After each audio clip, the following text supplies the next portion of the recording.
Watu wa Shekemu ambao walimtawaza Abimeleki kuwa mfalme, walimtawaza mtu mwenye roho mbaya kuwa mfalme, walimtawaza muuaji kuwa mfalme.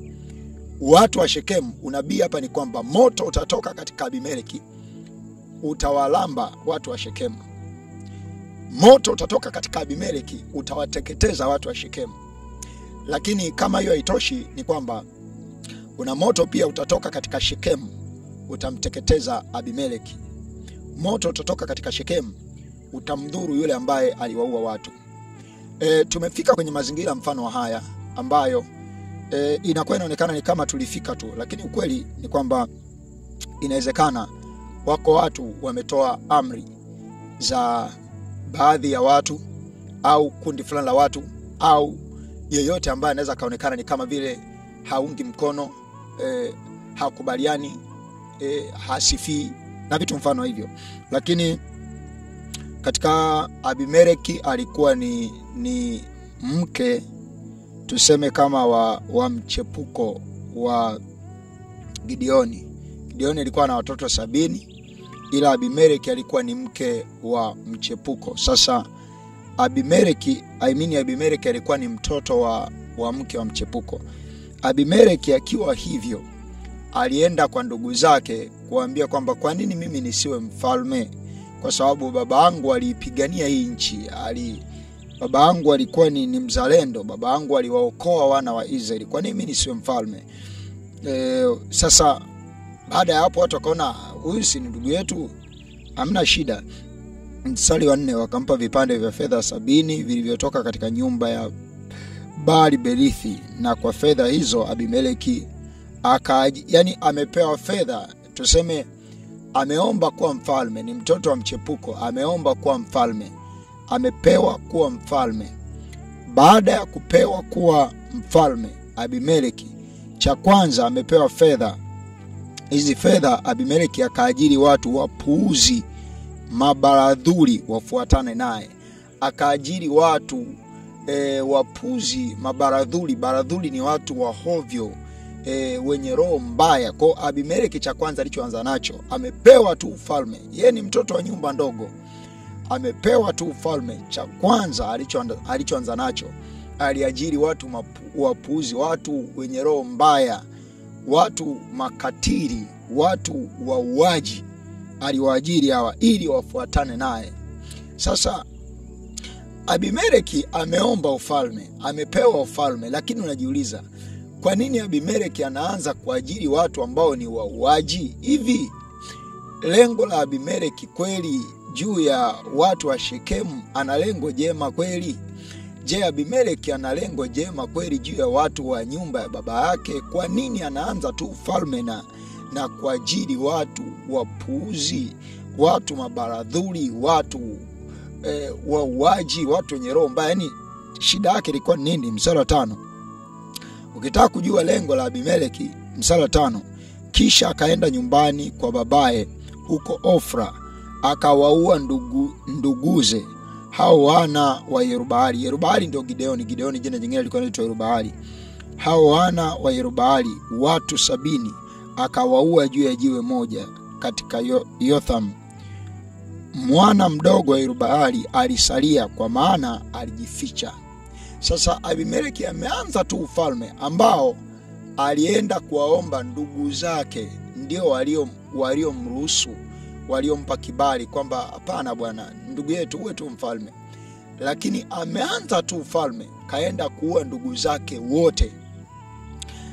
Ndugu yake mmoja tu mdogo alijificha, kwa sababu alitaka katika kujificha kwake aendelee kuongea baadhi ya mambo mbele ya macho ya wana wa Israeli. Sasa baada ya kujificha, kuna mambo mengine mengi yaliendelea, lakini huyu ndugu mdogo wa Abimeleki alijificha alirudi na kutoa unabii wake. Nianzie mnapolalamika, kwa maana baba yangu aliwatetea ninyi na kuhatarisha uhai wake na kuwaokoa na mikono ya Midiani. Nanyi mmeinuka juu ya nyumba ya baba yangu hivi leo, nanyi mmewaua wanawe watu 70 juu ya jiwe moja. nanyi mmemtawaza Abimeleki mwana wa kijakazi chake awe mfalme juu ya watu wa Shekemu, kwa sababu yeye ni ndugu yenu. Basi ikiwa mmemtendea kwa uaminifu na uelekevu Yerubaali na nyumba yake hivi leo, basi furahini ninyi katika huyo Abimeleki, yeye naye na afurahi kwenu ninyi. Lakini kwamba sivyo hivyo, basi moto na utoke katika Abimeleki na kuwateketeza watu wa Shekemu na jamaa ya Milo.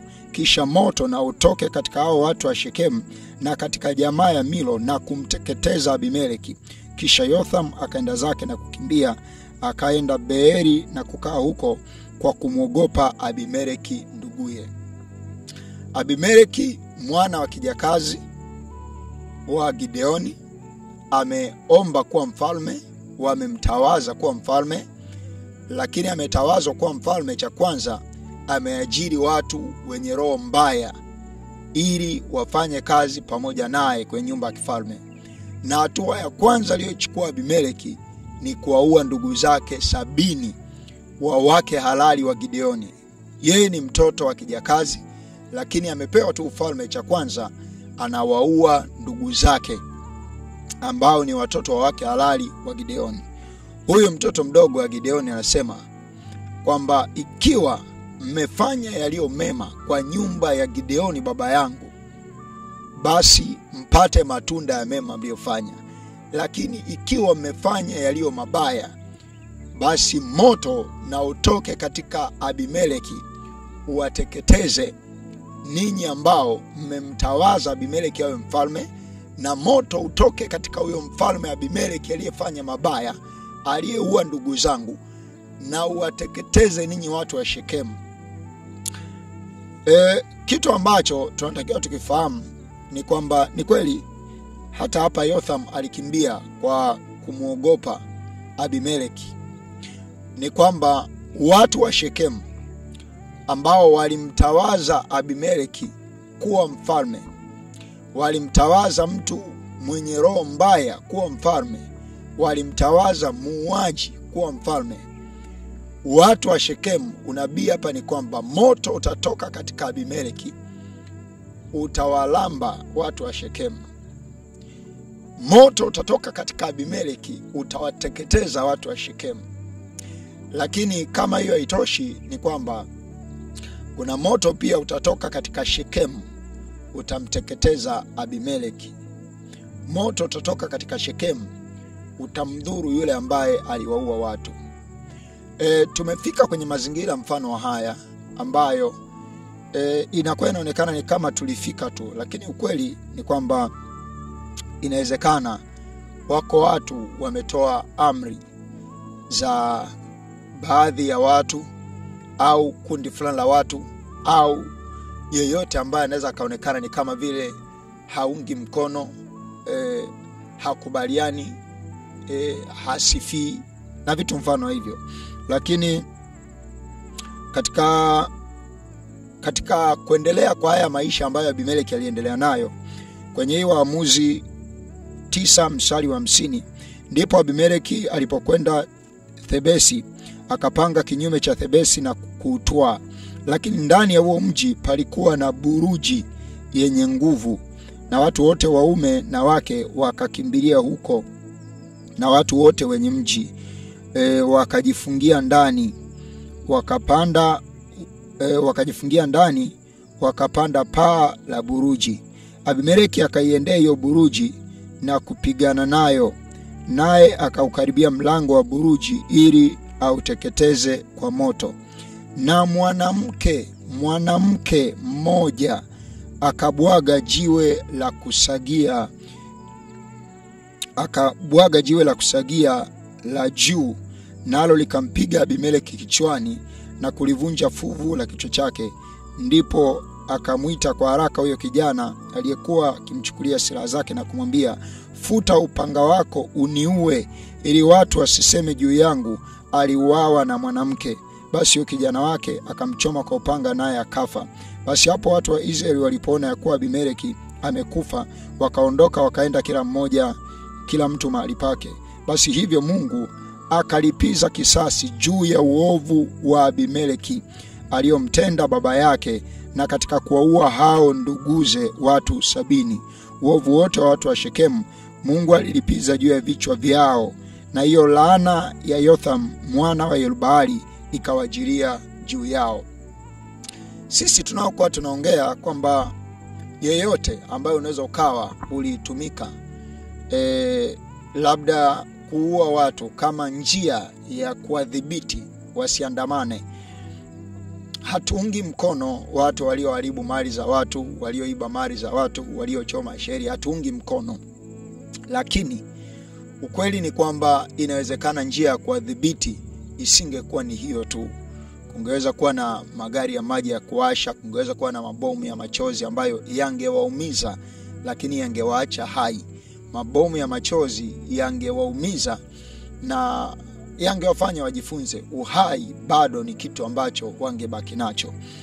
Katika yote hayo, uovu wote wa watu waliopiga risasi watu utakuwa juu yao, na uovu wote wa walioamuru wapigwe risasi alikadhalika utakuwa juu yao na utawarudia. Ni vitu ambavyo vina hatari kubwa sana kuvitabiri ama kuviongelea. Kimsingi mimi si Bwana ameniambia, mimi nijuacho ni kwamba hii dunia matukio yote yanajirudia.